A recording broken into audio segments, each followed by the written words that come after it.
आज है 30 जुलाई 2025 दिन बुधवार। Welcome back to clean news UP. चलिए देखते हैं उत्तर प्रदेश की 25 फटाफट बड़ी खबरों को। हाथरस में 1.93 लाख राशन कार्ड धारकों पर संकट, ई-केवाईसी न कराने पर बंद हो सकता है राशन। हाथरस जिले में 1.93 लाख राशन कार्ड यूनिट पर संकट मंडरा रहा है। सरकार के द्वारा फर्जीवाड़ा रोकने के लिए कार्ड धारकों की ई-केवाईसी अनिवार्य कर दी गई। जिले की 11 लाख यूनिट में से करीब 9 लाख यूनिट की ई-केवाईसी हो चुकी है, लेकिन शेष यूनिट की प्रक्रिया अब तक अधूरी है। यूपी के युवाओं को मिलेगा बिजनेस शुरू करने का वन स्टॉप प्लेटफॉर्म, आज सीएम योगी करेंगे शुभारंभ। उत्तर प्रदेश सरकार युवाओं को आत्मनिर्भर बनाने के लिए बड़ा कदम उठा रही है। मुख्यमंत्री योगी आदित्यनाथ आज लखनऊ के इंदिरा गांधी प्रतिष्ठान में 2 दिवसीय युवा कॉन्क्लेव और एक्सपो का उद्घाटन करेंगे। यह आयोजन मुख्यमंत्री युवा उद्यमी विकास अभियान के अगले चरण की शुरुआत है। सरकार ने इसे वन स्टॉप बिजनेस प्लेटफॉर्म के रूप में डिजाइन किया है, जहां युवाओं को आइडिया से लेकर बिजनेस शुरू करने तक की पूरी मदद एक ही जगह पर मिलेगी। योगी सरकार में 16,000 प्लस निवेश परियोजनाएं धरातल पर, अब जेबीसी 5 की तैयारी तेज। मुख्यमंत्री योगी आदित्यनाथ की अगुवाई में उत्तर प्रदेश औद्योगिक विकास के नए युग में प्रवेश कर चुका है। सरकार की पारदर्शी नीतियों, निवेशक अनुकूल वातावरण और समयबद्ध क्रियान्वयन से अब तक 16,000 से अधिक परियोजनाएं धरातल पर उतर चुकी हैं। इनमें से 8,000 परियोजनाओं में वाणिज्यिक संचालन शुरू हो गया, जबकि शेष क्रियान्वयनाधीन है।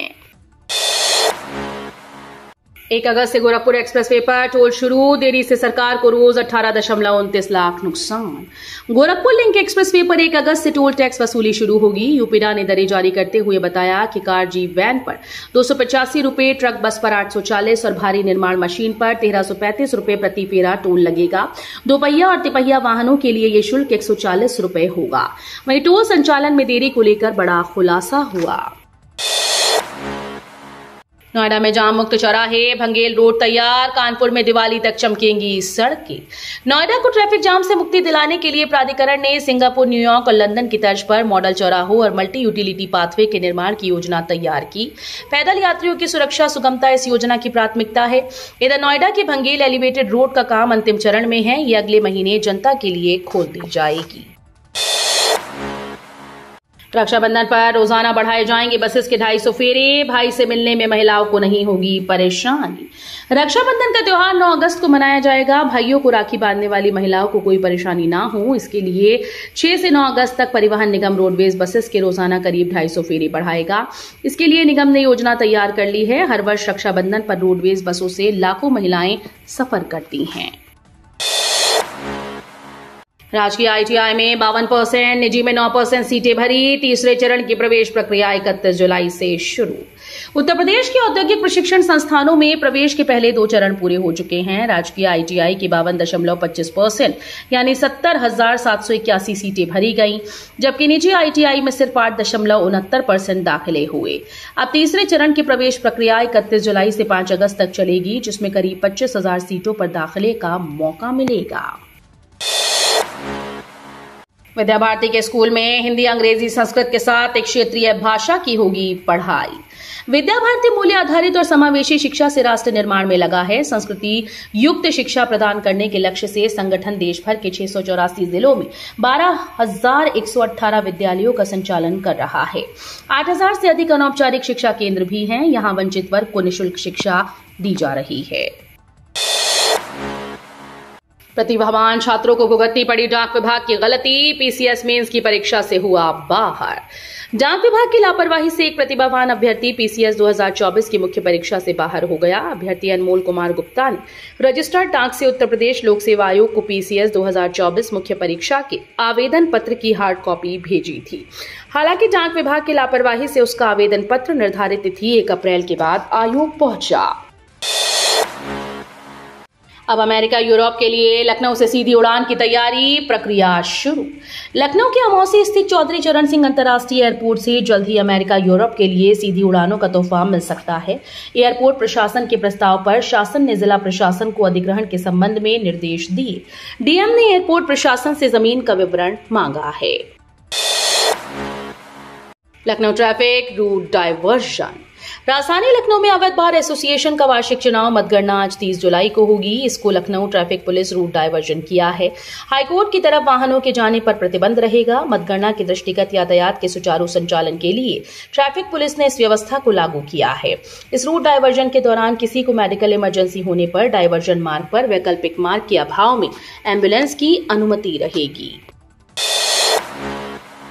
राम मंदिर के लिए हिंदुओं के साथ मुस्लिमों ने भी दिया चंदा, चंपत राय ने दी जानकारी। श्री राम जन्मभूमि तीर्थ क्षेत्र अयोध्या के महासचिव चंपत राय ने कहा कि राम मंदिर हिंदुस्तान के सम्मान और गौरव का प्रतीक है। न्यायालय की लंबी लड़ाई के बाद मिली जीत के बाद मंदिर निर्माण की प्रक्रिया शुरू हुई है। मंदिर निर्माण के लिए राष्ट्रीय स्वयंसेवक संघ ने करीब 10 करोड़ लोगों से संपर्क किया और 42 दिन चले अभियान के बाद देश की जनता ने 3 बैंकों में 3,000 करोड़ रुपए एकत्र किए। पीएम मोदी के दौरे से पहले वाराणसी पहुंचे सीएम योगी। 2 अगस्त को काशी को मिलेंगी 2,248 करोड़ की सौगात। प्रधानमंत्री नरेंद्र मोदी के वाराणसी दौरे से पहले मुख्यमंत्री योगी आदित्यनाथ ने मंगलवार को बनौली जनसभा स्थल का निरीक्षण किया। उन्होंने अधिकारियों को निर्देश दिए कि लोगों को किसी भी प्रकार की असुविधा न हो। पेयजल, शौचालय, यातायात और सुरक्षा की सभी व्यवस्थाएं समय से पूर्ण की जाएं। 2 अगस्त को पीएम मोदी 2,248 करोड़ रुपए की 53 परियोजनाओं का लोकार्पण और शिलान्यास करेंगे, जिसमें 630 करोड़ की 15 योजनाओं का लोकार्पण और 1,618 करोड़ की 38 परियोजनाओं का शिलान्यास होगा। यूपी में करीब 13,000 सरकारी भर्तियां, एलटी ग्रेड टीचर से लेकर एमटीएस हवलदार तक आवेदन शुरू। उत्तर प्रदेश में बेरोजगारों के लिए बंपर नौकरियों का मौका है। यूपीपीएससी ने 15 विषयों में 7,466 एलटी ग्रेड शिक्षक पदों पर भर्ती शुरू की, जिसमें पहली बार प्रारंभिक और मुख्य परीक्षा दोनों होंगी। संशोधन की अंतिम तिथि 4 सितंबर है। वहीं एसएससी ने एमटीएस के 4,375 और हवलदार के 1,089 पदों यानी कुल 5,464 पदों के लिए भर्ती प्रक्रिया शुरू की। 500 से अधिक खिलाड़ियों को दी गई सरकारी नौकरी। मुख्यमंत्री योगी आदित्यनाथ ने कहा कि सरकार से मिले प्रोत्साहन से प्रदेश के खिलाड़ियों ने Olympic, Asiad, Commonwealth games, Asiad, world championship और नेशनल गेम्स में मान बढ़ाया है। प्रदेश की खेल नीति के अंतर्गत अंतर्राष्ट्रीय प्रतियोगिताओं में मेडल लाने वाले खिलाड़ियों को प्रदेश सरकार सरकारी नौकरी की सुविधा दे रही है। खिलाड़ियों को सरकारी नौकरी देने के मामले में प्रदेश पहले स्थान पर है। अब बाह में लगी माइक्रोचिप करेगी शुगर कंट्रोल, ऑनलाइन निगरानी करेंगे डॉक्टर। प्रयागराज में अब हाथ की बाह में लगे शुगर मॉनिटर पैच के जरिए पूरे दिन की शुगर रिपोर्ट मरीज के मोबाइल पर आसानी से उपलब्ध होगी। मरीज को यह पता चल पाएगा कि उसका शुगर क्या क्या खाने से ऊपर नीचे हो रहा है। इससे वो अपने खान पान में परिवर्तन करके शुगर को नियंत्रित कर सकता है। वर्तमान में डायबिटीज के लेवल की जानकारी लेने के लिए मुख्य रूप से खाली पेट रक्त शर्करा परीक्षण, रैंडम रक्त शर्करा परीक्षण, HbA1c परीक्षण और ग्लूकोज सहिष्णुता परीक्षण किया जाता है। प्रयागराज में फिर मंडराया बाढ़ का खतरा। गंगा यमुना का तेजी से बढ़ रहा जलस्तर। गंगा और यमुना का जलस्तर एक बार फिर से प्रयागराज में तेजी से बढ़ रहा है। यमुना में मध्य प्रदेश की केन व बेतवा और राजस्थान की चंबल नदी का पानी आ रहा है, तो गंगा में उत्तराखंड व पश्चिमी उत्तर प्रदेश में हो रही वर्षा से जलस्तर बढ़ रहा है। इससे प्रयागराज फिर बाढ़ का खतरा मंडराने लगा। लगभग 10 दिन पूर्व भी प्रयागराज में बाढ़ की स्थिति उत्पन्न हो गई थी। तब 44 गांव और 13 मोहल्लों में पानी घुस गया था। ग्रेटर नोएडा वेस्ट के लिए गुड न्यूज। 43 सोसाइटीज में अगस्त से मिलेगी ये सुविधा। ग्रेटर नोएडा वेस्ट स्थित गौड़ सिटी 1 और 2 समेत आसपास की 43 सोसाइटी में रहने वाले लोगों के लिए राहत भरी खबर है।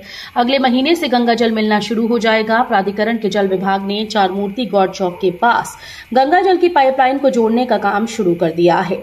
ग्रेटर नोएडा वेस्ट की गौड़ सिटी 1 और 2 में 33, जबकि सेक्टर 16-20C में 7 और टेक जोन 4 में 3 बिल्डर सोसाइटी हैं। प्रदेश सरकार का बड़ा फैसला। दिव्यांग बच्चों को 600 रुपए महीने मिलेगा एस्कॉर्ट अलाउंस।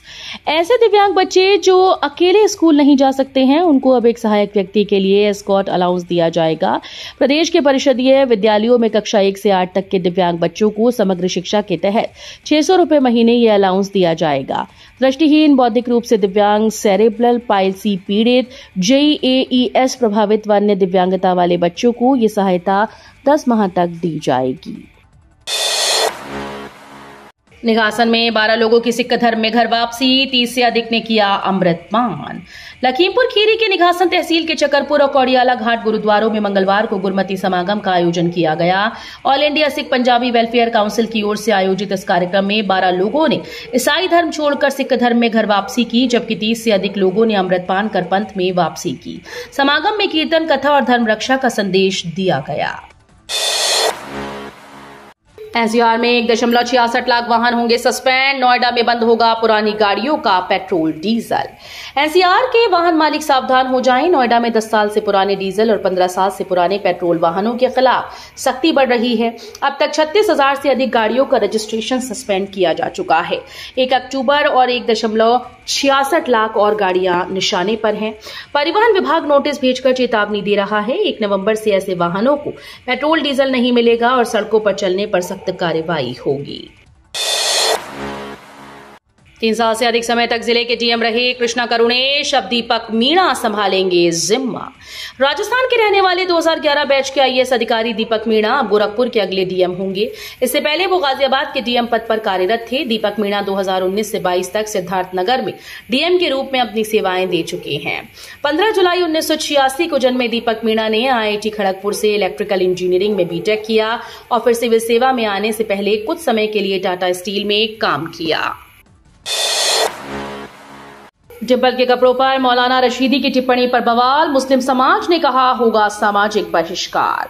संसद मस्जिद जाने पर डिंपल यादव के ऊपर मौलाना साजिद रशीदी की अश्लील टिप्पणी पर पसमानदा मुस्लिम समाज ने सख्त नाराजगी जताते हुए निंदा की। संगठन ने मौलाना रशीदी को सियासी दलाल करार देते हुए उनका सामाजिक बहिष्कार जरूरी बताया।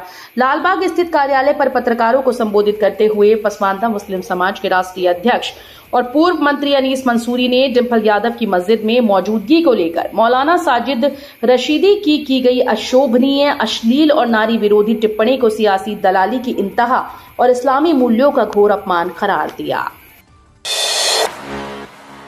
गाजियाबाद रेलवे स्टेशन के पुनर्निर्माण की डेडलाइन खत्म, पटरी से उतरी 350 करोड़ की परियोजना। ब्रिटिशकालीन देश के प्रमुख रेलवे स्टेशन के पुनर्निर्माण की 350 करोड़ की परियोजना का कार्य कछुआ चाल से चल रहा है। जून तक निर्माण पूरा करने की डेडलाइन थी, जबकि अभी तक महज 30% ही काम हुआ। इस स्टेशन को विश्व स्तरीय बनाया जाना है। वहीं निर्माण कार्य में देरी के चलते स्टेशन पर आने जाने वाले प्रतिदिन हजारों लोगों को परेशानी हो रही है। भारत के लिए खुशखबरी, आईएमएफ ने बढ़ाया ग्रोथ अनुमान। भारत की अर्थव्यवस्था को लेकर अंतर्राष्ट्रीय मुद्रा कोष ने बड़ी राहत भरी खबर दी। आईएमएफ ने वित्त वर्ष 2025-26 के लिए भारत की जीडीपी ग्रोथ का अनुमान 6.2% से बढ़ाकर 6.4% कर दिया।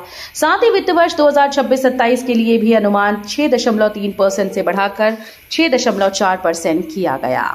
तो ये थी आज की 25 फटाफट बड़ी खबरें। अगर आपको न्यूज पसंद आई हो तो वीडियो को लाइक और शेयर जरूर करें। धन्यवाद।